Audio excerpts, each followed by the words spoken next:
Pemirsa, Universitas Islam Kalimantan Uniska Muhammad Arsyad Al-Banjari Banjarmasin melalui program studi PGMI Fakultas Studi Islam terpilih menjadi tuan rumah untuk pelaksanaan musyawarah kerja nasional perkumpulan dosen PGMI Indonesia ke-11 berlangsung selama 3 hari di Banjarmasin.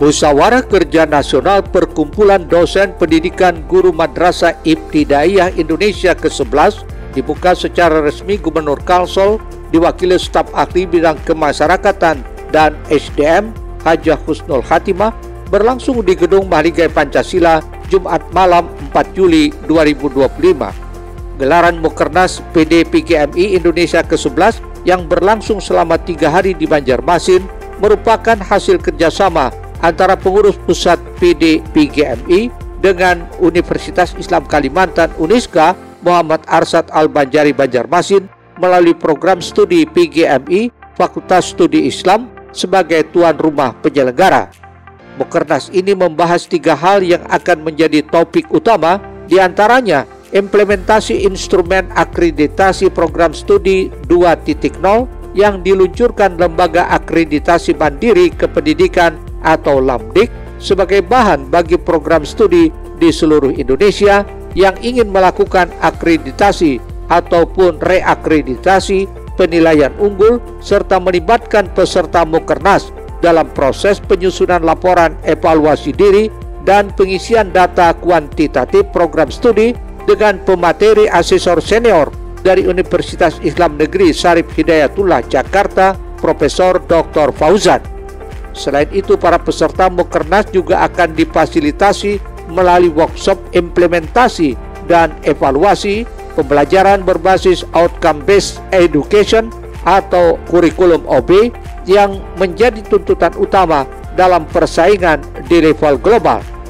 Menurut Ketua Umum PD PGMI Indonesia Dr. Andi Prastowo, berbeda dari kurikulum berbasis kompetensi, kurikulum OB ini memiliki orientasi pembelajaran berbasis kemampuan yang dicapai oleh mahasiswa, sehingga nantinya pengguna lulusan mampu melihat kemampuan dari masing-masing mahasiswa berdasarkan transkrip yang tidak hanya melampirkan nilai dan IPK semata, namun juga capaian kemampuan menyesuaikan dengan kebutuhan yang diinginkan.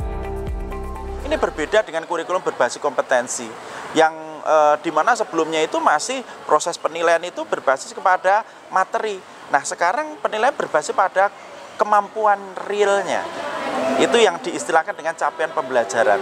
Sehingga harapannya ketika lulus, pengguna tidak perlu khawatir apakah dia sebetulnya hanya IPK-nya tinggi saja. Dengan menggunakan kurikulum OBE lebih terukur.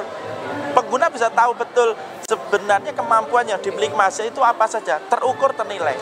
Kalau dulu kan hanya berupa daftar nilai mata kuliah, kemudian IPK-nya sekian. Sekarang tidak begitu.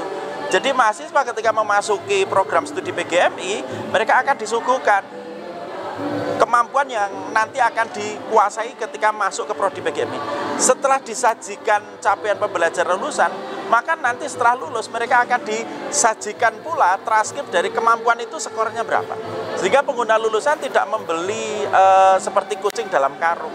Karena kurikulum berbasis outcome itu memang realnya adalah bagaimana kita mengajarkan capaian kemampuan real yang dibutuhkan itu dalam konteks di kelas maupun dalam ruang praktek ataupun ketika mereka di lapangan. Ditambahkan Andi, Mukernas ini juga menjadi momentum penting dalam melatih peserta agar nantinya memiliki produk RPS yang bisa diterapkan di kampusnya masing-masing.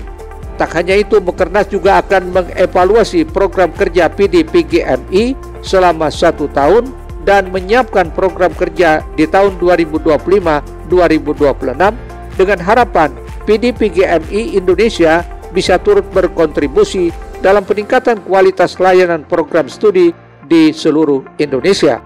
Erwin Yudanwari, Banjar TV.